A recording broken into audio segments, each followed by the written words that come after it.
Hello everybody and welcome back to the channel. Today we're taking a look at MSV and Marksmanship AROs in Infinity the Game N5.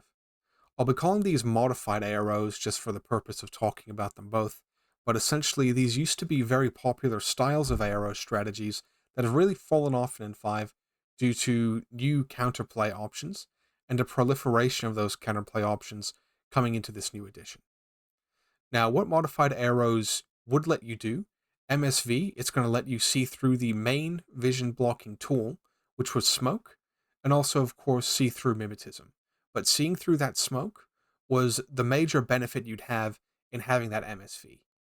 Then marksmanship presented a very interesting opportunity to make those arrows really, really lethal and give you that better chance of wasting as much time as possible.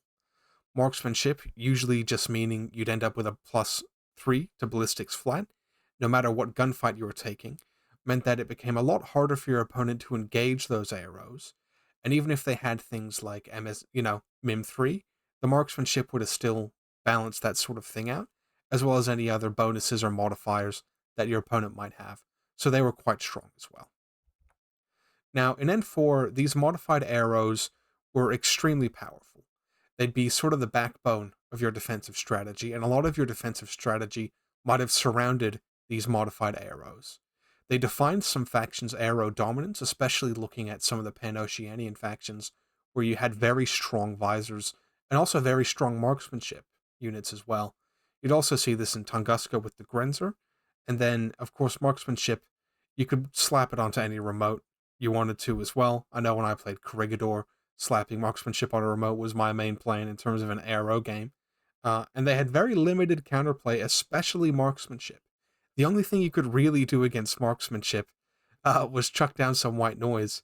But in terms of MSV, you had Albedo, which was very, very different to how it is now and saw no play, or that white noise. And white noise has really exploded over the factions in N5, but we'll get to that a bit later.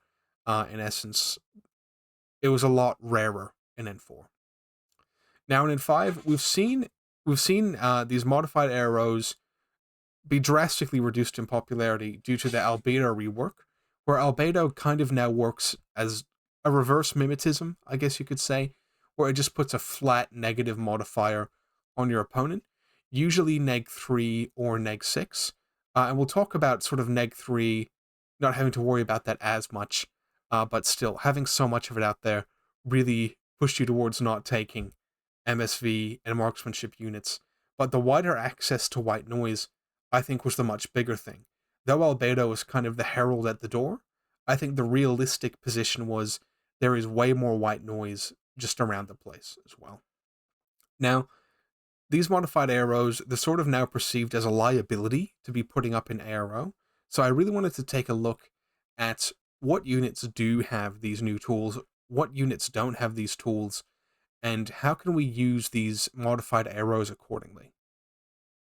Now, the knock-on effects of these modified arrows getting worse is that mimetism has been perceived as getting a lot stronger, both on active and reactive, where there are less visors on reactive, and just less visors running around in general. So we've seen mimetism gain a lot more popularity and be perceived as a lot more powerful. We've seen smoke become a more reliable vision control tool, but at the same time, smoke is sort of punching on with disco ballers at the moment, where I'm still seeing both be very popular, but there's definitely a lot more disco ballers running around now than there used to be. And we're also seeing heavy Mim 6 armies still continually having a great time, as they always have. Bakunin nuns are smiling under their sun and skipping merrily, as are steel phalanx, where there are just less of these arrows that can actually deal with them. So, are these modified arrows still good? Yeah, I think they are. I think many factions are still relying on smoke and relying on heavy mimetism, where they're also the factions who don't have access to white noise or albedo. Marksmanship offers a benefit that overcomes even some albedo, so even if your opponent's, say, a Pan-Oceanian player fielding some albedo neg3 models, if you've got marksmanship, great. They're just sort of back to their flat ballistic skill. So you got to be able to make that judgment, see, oh, how much albedo or what level of albedo have you got, to then look at putting up some marksmanship in ARO. But let's take a look at some numbers. So here we have the factions with white noise, being Kepocalchi with Laxmi. All of the Nomad factions have white noise. Vanilla combined Sheshvasti and Onyx. Then you've got Vanilla Aleph, OSS, White Co, Vanilla O12, and Starmada. So this represents 13 out of the 34 factions having access to white noise, which is about 40% of the time. So this is good to kind of keep in mind. If you're seeing these factions, they're likely to have this white noise. And you can see, in some sense, they're also the factions that tend to have a better time in being able to engage with different kinds of smoke shooting, aggressive vision control. This is sort of their strategy, especially looking towards Kepocalchi, Nomads, some of the Mercs, Starmada, and a bit of Vanilla combined as well. But they are, pretty nicely spread over a spectrum of armies. Nomads combined, pretty obvious, but then you've got some other factions there as well, which is quite cool. But what about Albedo?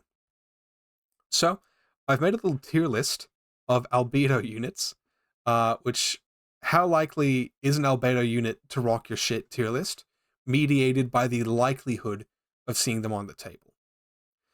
So from C down, you've sort of got units that do have Albedo, but I don't think you're really going to see on the table very much, or who are unlikely to rock your shit.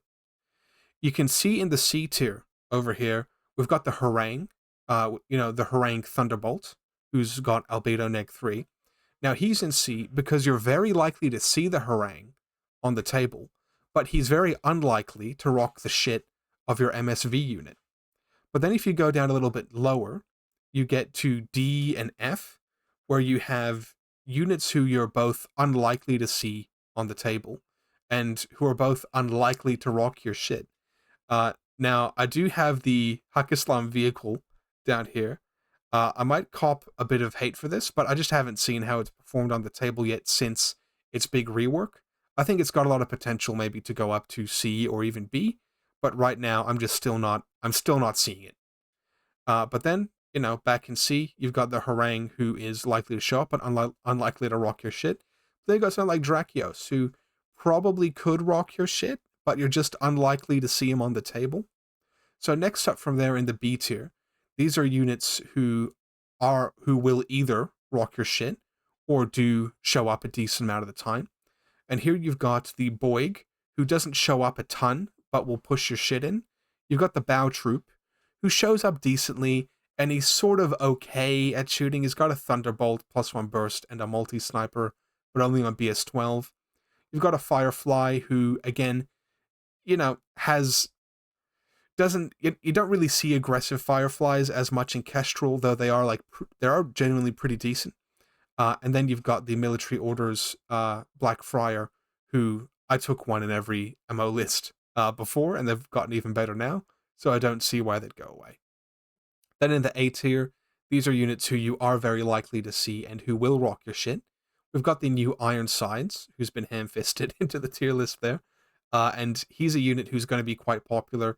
He will rock your shit, but not necessarily because of the Albedo. He's also just a very solid unit, slinging 5 AP rounds at you.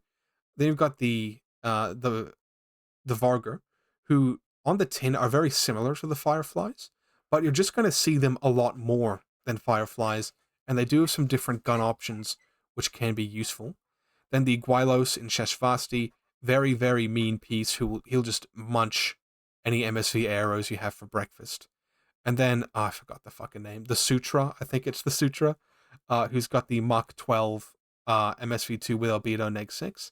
Very popular unit. Then up in our S tier, these are just absolute maulers on the table. So you've got the Overdrawn with his fucking Albedo 6 HRMC, good night to any modified ARO you've put up. And then the Crux Knights, who's been, many, many tournament winning lists have a Crux Knight in them. And he's just going to give you a bad time if you're putting up any of those modified AROs. But we can see sort of from the B tier up, we've put our credible threat zone, which are units who I think could genuinely pose an issue to you if you were to put up one of these modified AROs. So now we've got sort of a smashing of the factions who both have white noise and a credible albedo, and I've sort of given a 0.5 to a couple of factions who I think are just sort of barely over the hump of uh, credible albedo crunchers. So altogether, this represents 18 out of the 34 factions having access to white noise or a credible albedo threat. We can sort of see what this really does is a lot of these units, you know, might already have existed in factions that have white noise. But what this really does is this really puts the Pano factions on the board with Pano, Emo, Sval, and Kestrel, where the other factions, not so much. And then just smatters in ISS as well, if it decides to take a Bow Troop. And look, this represents about 50% of the board. And look, with some outliers, this is sort of very easy to map in your mind. You don't want to take them against Pano, generally. You don't want to take them against Nomads, Combined, Aleph, or O12. That's a pretty easy kind of bunch just to keep in your head. And it's a list you can just print out and take with you to any tournament as well if you do want to take, a modified ARO. So what factions aren't on the board? Effectively all the Yujing factions. You do have the Bow Troop, as I said, but he's not an always food. All of the Ariadna factions, Vanilla Huck and Assassins, Morats, Steel Phalanx, a lot of the Mercenaries, all of JSA, and then Toha. Now, the interesting thing about a lot of these factions is that they're factions who rely heavily on smoke and mimetism, who also have less counterplay to MSV. Now, Yujing, they're a unit with very powerful guns, but they're also a sectorial that really relies on smoke. They don't really have disco balls and tend to lean more on those monks or more on those smoke grenade launchers, where a good MSV ARO can really give them a lot of trouble. And additionally to that, a lot of their units are modified by mimetism to give them that edge up in the gunfights. Now, we move on to Ariadna, who again, they don't have these counterplay options, and mimetism is their lifestyle. They're going to come up across a lot of mimetism, and again, a lot of smoke, where they're really only getting access to one or two disco ball units, who not all sectorials have access to. Then Vanilla Hawk Islam, you're probably pretty scared of just getting fidayed with your MSV2 unit. But look, if you can do that and force that trade instead of on your lieutenant or something more valuable, that's a pretty good use. And that goes with assassins as well. But again, Hawk Islam, lots of mim, lots of smoke. Morats, they are a sectorial who really needs their smoke in their Dadarazi, where you can really start frustrating a lot of their movement if you can put up a good MSV ARO. They are quite strong gunfighters though, so you might have a bit of trouble there. But that's sort of similar to Steel Phalanx. If you can put up a good MSV2, looking at Steel Phalanx, if they haven't brought the right tools, they may start to really struggle where a lot of their Eclipse smoke has sort of gone away. Now, all the Merc factions, they're similar in that they all pretty heavily rely on smoke, except for maybe Akari, who has some, really nice disco ballers. And that's the same with all the JSA factions as well. They do have some nice disco ballers, but do rely a bit on smoke and do have a fair bit of mimetism. And same with Tohar as well, but they've got that nice Eclipse. But hey, look, if you can force them to use it instead of just getting a clean run, that's great. So what we're really looking at here is a list of factions who are all really affected by an MSV ARO, who are affected disproportionately compared to the other factions, and at the same time haven't got the tools to counterplay them for free. They don't have that albedo, they don't have that white noise, and this puts MSV and Marksmanship in a really interesting position of being a matchup tool. But matchup tools, if you've played sort of other games, they're sometimes a bit hard to include just on the basis that you're going to a tournament and you don't know what you're going to come up against. If you could go to a tournament and guarantee you were going to come up against 5 Steel Phalanx players in a row, you'd be going crazy with the visors. But that's just not the case. You don't know what you're going to come up against. So knowing this, how do we then change our list building? Well, I think you need to look at the factors that make for really good MSV and Marksmanship AROs. And the first thing you want to take note of is you want to have these pieces that can be flexible between ARO and active. If you roll up to a table with your MSV piece and or marksmanship piece and go, oh no, my opponent's playing vanilla combined, I can't afford to be putting up this MSV piece. It needs to be a piece you can also get work done in active. Now, this might be units, like the Riot Girl missile launcher, who really doesn't have a great use on the active turn, compared to something like a Grenzer multi-sniper, who can still get work done on your active. Now, units that double dip with marksmanship are also really, really nice, where essentially, you know, let's say your opponent's running up with an albedo neg 3 model, that could really mess up a unit you've got with MSV, but if it's got MSV, you know, and marksmanship, suddenly you really don't care about that albedo as much. So having that double dipping as well is really nice, and that's units like, again, the Grenzer multi-sniper and the Bolt multi-sniper.